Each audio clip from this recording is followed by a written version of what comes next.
हमें आज तक पता नहीं चला देवेंद्र नायक जी कि ये जो रावण को मारा जा रहा है यहां से जलाने के लिए, तो मारने वाला रावण है कि जो जल रहा है वो रावण है। बड़ा कंफ्यूज रहता हूं, ये भारी कंफ्यूजन है मेरे जहन में, क्योंकि जब रावण की वृत्ति देखता हूं, जब दुर्योधन की प्रवृत्ति देखता हूं, तो वो सारे मिल जाते हैं। दुर्योधन की प्रवृत्ति क्या थी, एक दिन मैंने बताया था। दुर्योधन कौन है? दुर्योधन वो है जो भरी सभा में अपने ही घर की बहू को नंगा कर रहा है, अपने भाई से कह रहा है खींच दे इसकी साड़ी, कर दे नंगा इसको। और उसे दुर्योधन की जब इसकी मां ने कहा कि एक दिन तू नंगा होके मेरे पास आ जा, मैं पट्टी खोल के तुझे देख दूंगी तो तेरा सारा शरीर वज्र का हो जाएगा, तुझे कृष्ण भी नहीं मार सकता। पर जब दुर्योधन आता है तो कहता इतने बड़े हो गए एकदम नंगा कैसे जाएं, लंगोटी पहन के गया। और फिर यही जगह बच गया, मार के भीम ने तोड़ दी जंघा। जो दुर्योधन भरी सभा में अपनी घर की बहू को नंगा करा सकता है, वो दुर्योधन अपनी मां के सामने नंगा नहीं जा सकता। ये कौन सी वृत्ति है तुम्हारी? दूसरे के फटे हुए कुर्ते में उंगली डालकर जर्र से फाड़ देना, यह सबको आता है। पर जापान में जब विवेकानंद गए और बैठे किसी बस में कहीं जाते थे और एक सुई डोरा लेकर कुछ सिलता था सीट को, विवेकानंद ने पूछा बस के कर्मचारी हो? बोला नो। तो आप कौन हो? केयर टेकर हो? बोला नहीं। बोला मैं इस देश का एक नागरिक हूं। तो क्या कर रहे हो? बोला ये फट गई है, किसी की उंगली लगेगी तो और फट जाएगी, हमारे देश की संपत्ति है, हम इसे नष्ट नहीं होने देंगे। विवेकानंद ने कहा जापान प्रगति नहीं करेगा तो क्या भारत करेगा, जहां के रेलवे के गुसलखाने में मग भी जंजीरों से बांध के रखे जाते हैं। साहब ये हमारी नैतिकता है। मेरा भारत महान, चाहे लाखों के लाखों बेईमान। किस बात का महान? बाएं हाथ से उठाकर मग्गा से जो काम करना चाहते हो उसे भी जंजीरों में बांध के रखना पड़ता है तुम्हारे ही देश में, और तुम कहते हो मेरा देश महान।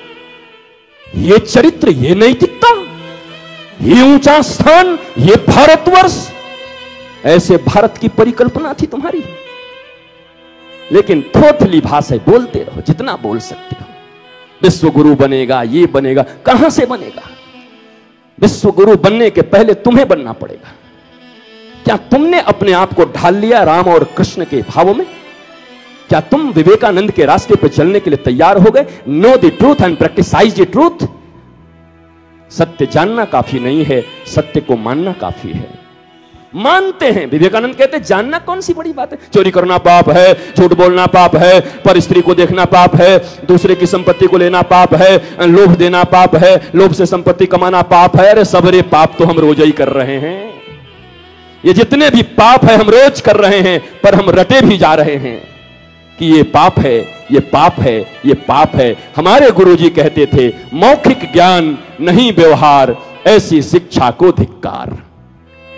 जहां मौखिक ज्ञान तो है पर व्यवहार में नहीं है, बोला ऐसी शिक्षा धिक्कार के योग्य है। मुझे पता है ये कड़वी बातें आपको बहुत देर तक पसंद नहीं आएगी और मैं बोलना भी नहीं चाहता।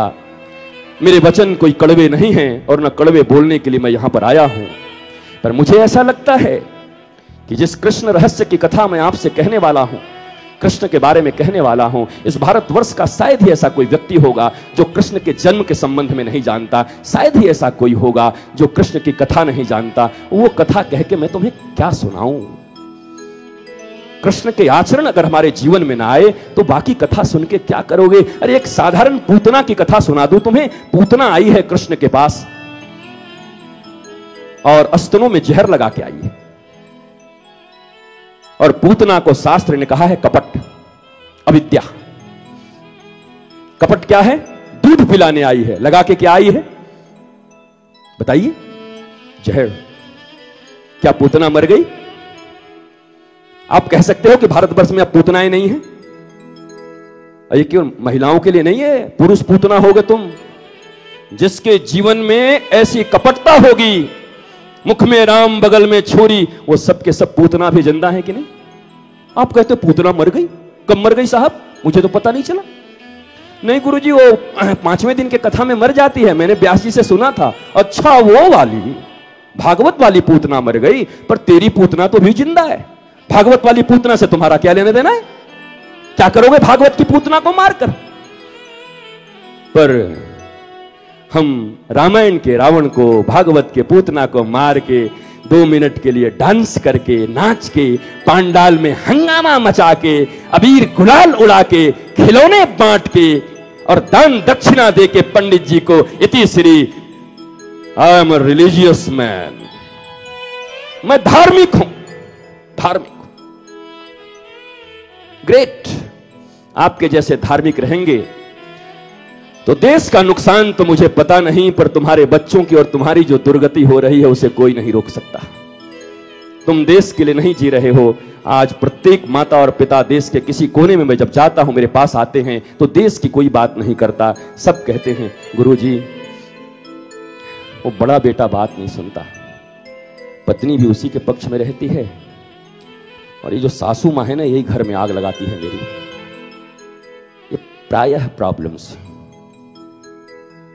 अब उनके ऊपर देश का पूरा सिस्टम सुधारने का जिम्मा है। कैसे सुधारोगे भैया, क्या करोगे? आप तो खुद ही परेशान हो कि बेटा ठीक हो जाए, परेशान हो कि पत्नी बात नहीं सुनती।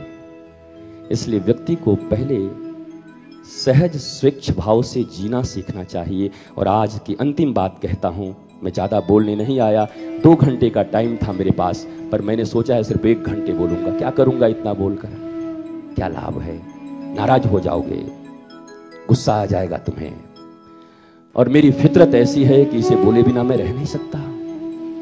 भागवत करने के लिए बुलाओगे तो फिर उसी ढंग से करेंगे। फिर पहले दिन ये, दूसरे दिन वो, तीसरे दिन, चौथे दिन हम भी अपना मस्ती करेंगे, थोड़ा नंद को आनंद भयो। पर अभी तो मुश्किल है ये, इसीलिए हमने बड़ी चालाकी से कहा कि श्री कृष्ण भक्ति पर रहस्य के बारे में कह दो। अब रहस्य क्या है समझो, कृष्ण भक्ति का यही रहस्य है। तुम जो करते वो ढोंग है, पाखंड है, ढकोसला है। मैं कह रहा हूं, काट के दिखाओ। शास्त्री हो तो बताओ, तर्क कर सकते हो तो तर्क करो। मैं खुद तर्क शास्त्री हूं। बताओ कि तुम ढोंगी नहीं हो, तुम पाखंडी नहीं हो। पाखंड किसको कहते, ढोंग किसको कहते? किताबों में तो अच्छे हैं, अगरबत्तियों में तो अच्छे हैं, पर चरित्र में एक चीज नहीं है, वही तो पाखंडी होता है ना। अरे बाबा जी बने हुए हैं, देखिए इनको, इनको हमने देखा जाकर के होटल में डोसा खा रहे थे, और हमको ये भी पता नहीं चलता कि डोसा खाना कहां मना है। अरे यार, इतनी वर्जनाएं मत लगाओ बाबा जी लोगों पर कि रोज स्कैंडल बाहर निकल के आ जाए। तुम ही लोग इतनी वर्जनाएं दे देते हो। डोसा खाना मना है, नहीं खा सकते। क्यों? क्योंकि आप बाबा जी हैं। ठीक है, मैं खाना बंद कर दूंगा, तू भी अपने बेटे को बाबा जी बना, दे दे मुझे। मैं कैसे दे दूं? अच्छा, तो मेरे ऊपर वर्जना और तुम्हारा बेटा रसमलाई खाए, हमने अपराध कर दिया। हम राम और कृष्ण को मानने लगे, पढ़ने लगे, तो हमसे अपराध हो गया। हम आइसक्रीम नहीं खा सकते, हम डोसा नहीं खा सकते। हमारा मन हुआ कि हम तुम्हें चाहते हैं ऐसे मरने वाला कोई जिंदगी चाहता हो। ये फिल्मी गाना गाते हैं क्या? यही सब सनातन धर्म का नुकसान कर रहा है। वारे सनातन धर्म के झंडा उठाने वाले लोगों, सनातन धर्म का नुकसान, हम तुम्हें चाहते हैं ऐसे मरने वाला कोई जिंदगी चाहता हो जैसे। इससे नुकसान होगा कि अगर राम जी के लिए कह दो तो राम जी उठा के गले लगा लेंगे कि हां, हम ऐसे ही लोगों को चाहते हैं जो अपनी जिंदगी की तरह मुझे चाहते। फिल्मी गाना है। या आप ज्ञान मत दीजिए, अपने जीवन में झांकिए। जो तकलीफें हैं संतों के पास जाकर उसे दूर कराइए। अगर उनके पास कोई सॉल्यूशन है तो पूछिए कि क्या मेरे प्रॉब्लम का कोई परमानेंट सॉल्यूशन है आपके पास। और आपको लगे है तो बात करो, वरना संतों की कमी कहां है? बहुत संत हैं, आप जाते ही कहां हो, पर आप भी तो ढूंढते हो। मेरे मन के लायक आज तक कोई संत नहीं मिला, इसलिए मैंने गुरु नहीं बनाया। अब जरा उनके मन का ऑपरेशन कर दो, कैसा है? भगवान न करे कि तुम्हारे मन के लायक कोई संत हो। मैं राम जी के चरणों में प्रणाम करता हूं, हे राम जी, ऐसा संत पैदा मत करना कि उसके मन से उसका मन मिल जाए। तुम्हारे मन के लायक संत होगा अरे जिन मन में कीड़े पड़े हुए हैं, जिन मन में न जाने कितनी कितनी गंदी बातें रखे हुए हो, उस मन में कितनी तुम्हारी ईर्ष्या है, पीड़ा है, चाहत है, रुपए की दरिद्रता है, हत्याएं हैं, पता नहीं क्या क्या है। हमारे मन के लायक आज तक कोई गुरु मिला ही नहीं, इसलिए हमने बनाया नहीं। ठाकुर जी की बड़ी कृपा मैं समझता हूं। ठाकुर जी, लगता है संतों के ऊपर आपकी कृपा है, इसके लायक अभी तक आपने नहीं बनाया, संत बच जाएंगे लग रहा है, इसके लायक मत बनाना। अरे तुम संत के पास, गुरु के पास इसलिए जाओ कि तुम्हारा मन तुम्हारे कंट्रोल में नहीं है। इसी मन ने तुम्हें पीड़ा दी है, इसी मन ने तुम्हें दुख दिया है, इसी मन ने तुम्हें नीचे गिराया है, इसी मन के कारण तुम भटक रहे हो। कोई ऐसा संत खोजो जो बिल्कुल तुम्हारे मन के लायक न हो, तुम्हारे मन के विरुद्ध हो और राम और कृष्ण के मन के अनुकूल हो। तुम अपने मन के अनुकूल मत खोजो, राम और कृष्ण के मन के अनुकूल संत खोजो। ये क्या करते हो, ये क्या कहते हो, मेरे लायक नहीं मिला।